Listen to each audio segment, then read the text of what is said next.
Okay, so let's go over how we work with unit pricing. One thing to keep in mind is when you change any of the unit pricing in the preliminary tables itself, that only gets saved for this specific estimate. If you want to save that unit price, then what you need to do is for every one of these tab sheets, straight corners, stirrups, forms, etc. Every one of these sheets has its own unit pricing, and you can find the unit pricing at the very bottom. So at the very bottom, they'll have their own unit price. It'll pop up. If you click on the top right here, there's a pin button to hold it in place.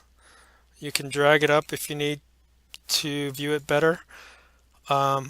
So you can enter in your unit prices for this, and if you enter it here, it'll save it. So the next time you load your estimate, it'll use the new unit pricing that you just entered.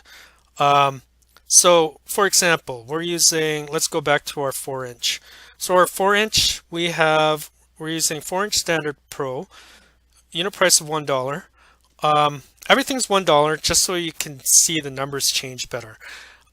Standard Pro 4-inch, which is at the top, we'll change that to 555. So as you can see, once I change it in here, it automatically gets changed in the preliminary tables. And in turn, that gets updated in the report itself if we looked at the report. So now that it's saved there, it's saved for good until you make further changes. So if I load this estimate again, that's the unit price we'll see. And I guess I could go ahead and do that. So if I exit this now and go into run the report again,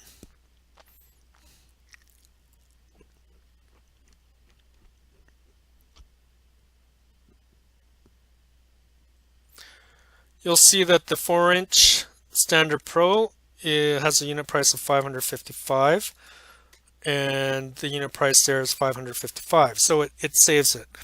And again, if I did it up here, it's not going to save it. It'll only save it for this specific estimate.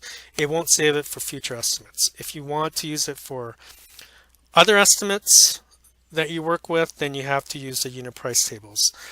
The other thing is if you've got different unit prices, I guess, for different regions, you can go ahead and do that. So I can save this unit price by clicking on the unit price button, and I will name this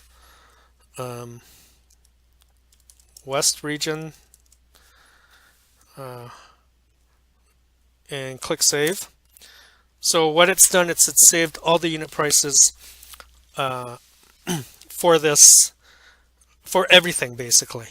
So now let's enter a different unit price. Let's say we're working in the West region or the East region, and the unit price there is 9,999. So I enter it there.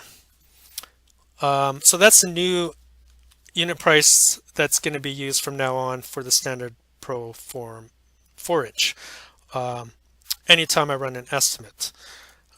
So let's say that I have another estimate here and I'm working in the West region again.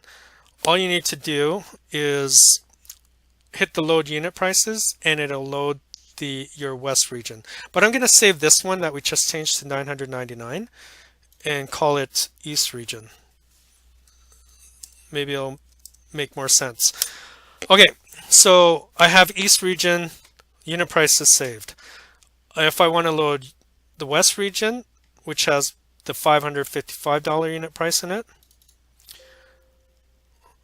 just click OK, and it's going to update everything to the unit prices you just entered or you just selected. So give it a minute.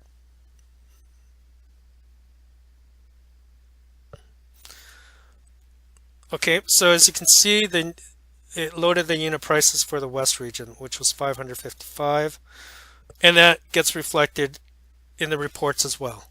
I can go ahead and load the East region again.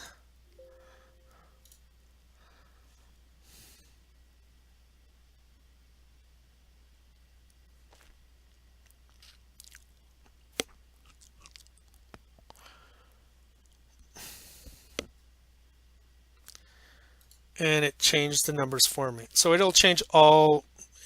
I only did it for the Proform standard 4-inch, but it'll change all the numbers based on whatever you entered.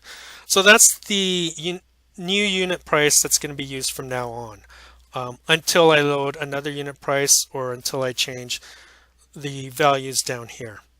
So that's how the unit prices work. Next thing we're going to look at in the next video is how we can change the unit prices, how we work with cost summary, I guess, and the how we adjust costs that reflect the unit prices.